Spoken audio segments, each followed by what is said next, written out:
Today, I'm planting a hedgerow. Not this hedgerow, this hedgerow. I'm Kyle from Urban Farmstead, and in this video, I'm going to talk about some of the considerations when planning and creating a green wall or privacy hedge in your garden, and I'll cover all the steps I'm using to plan and install this hedgerow in our garden.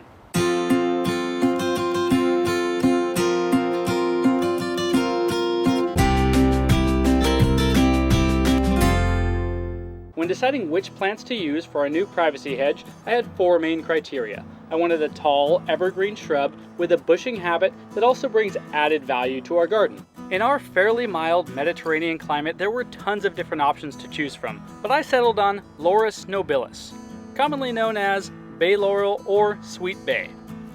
Bay laurel is not a fast-growing plant, but over time it can be trained into a tall and narrow yet sturdy hedge. And if you're curious to know about the added value that this plant brings to the garden, you might actually have some of this in your kitchen right now, simply labeled bay leaves. These aromatic leaves are a common ingredient in all kinds of recipes. We chose these 15-gallon bay laurel to start our hedgerow, and while it's nice having a large plant that's already off to a good head start, it's also more challenging transplanting something that's already grown into such a large container. So let me show you how I'm planting these.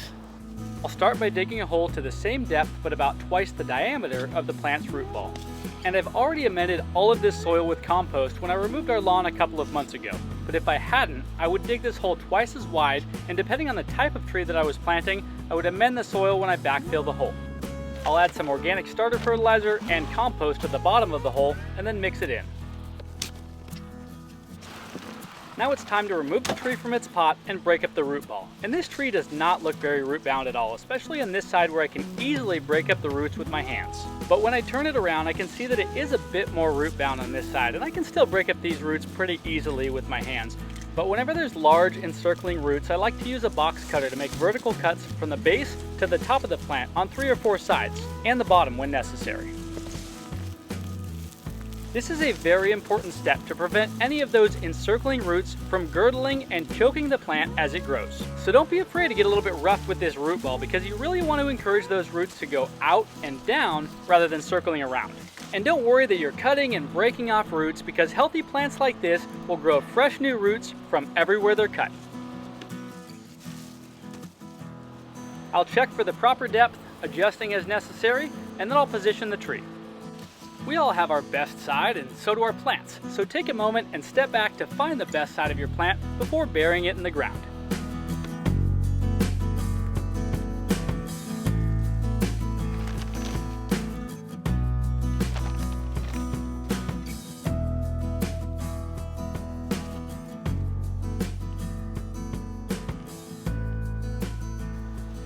Most trees and shrubs should be planted to the same depth that they were growing at in their container, so just backfill it to the same level.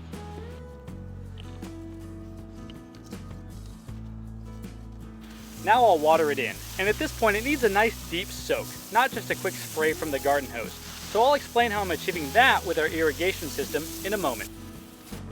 Alright, that's it. That was the last one. All the bay laurel are planted now, and at this point you might be wondering why they're on such a mound like this. And actually my plan is to come back in with some more soil, some more compost, and fill in the gaps between these mounds.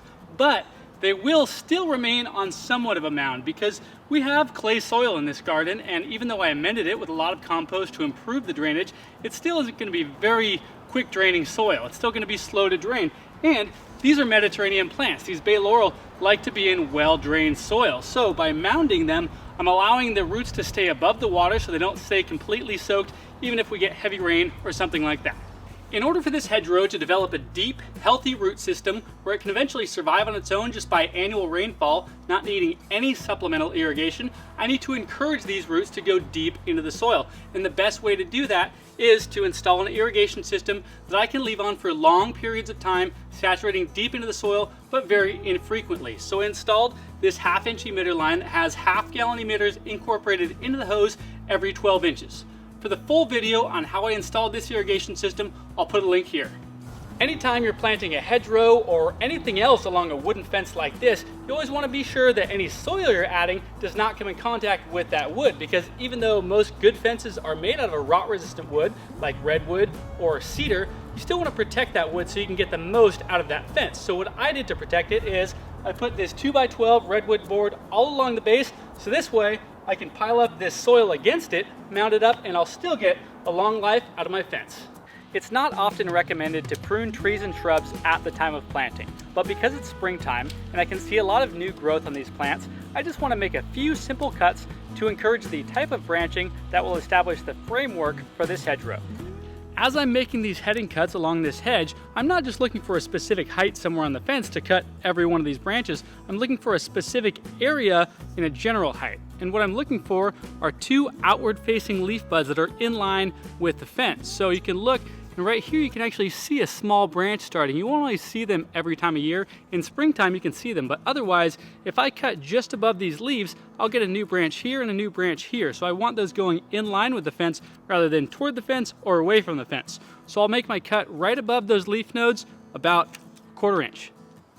It will take a few years for this bay laurel hedge to completely fill in and reach a height to create an effective privacy screen for our garden.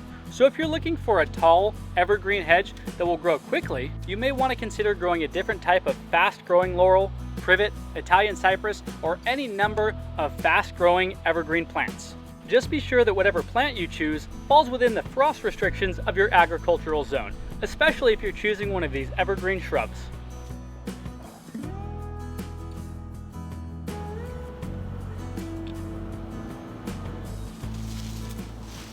Wow, look at this. I just planted and already my first harvest of bay leaves.